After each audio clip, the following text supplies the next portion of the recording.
This morning, Fox has confirmed that President-elect Donald Trump has selected South Carolina Governor Nikki Haley as his choice for the next ambassador to the United Nations. Now, we have not confirmed if Governor Haley has accepted this position, but Trump has offered it. Joining us right now, Washington Times columnist and Fox News contributor Charles Hurt and townhall.com news editor and Fox News contributor Katie Pavlich. Good to see you both. Thank you so much for joining us. Let's get your reaction. Charles, what do you think about this, Governor Haley? Well, I think it's probably a smart pick. You know, this is one of those positions that, you know, I guess there'll be some criticism that she doesn't have a lot of foreign policy experience, but she's replacing Samantha Power, who had miles of foreign policy experience, and look where we are. You know, the Middle East is in flames. All the foreign policy promises that Obama made going into the office have gone unfulfilled, and we're certainly a lot more worse off today than we were before. So, you know, maybe we should try somebody who doesn't have foreign policy experience. Katie, what do you think?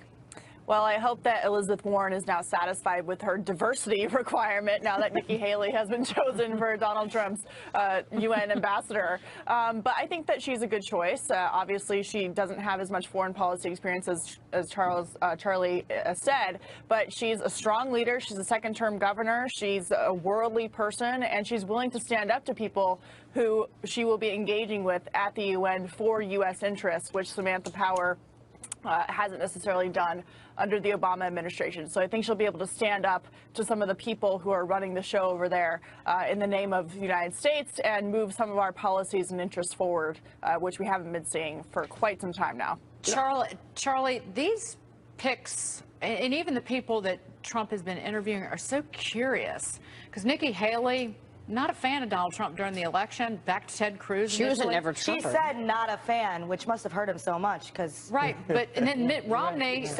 Mitt Romney never had a kind thing to say about Donald Trump. Called him a fraud. But here you have him read. Is this his idea, you think, or is it coming from somebody like Bannon or Kellyanne Conway? Well, I think it's a combination of things.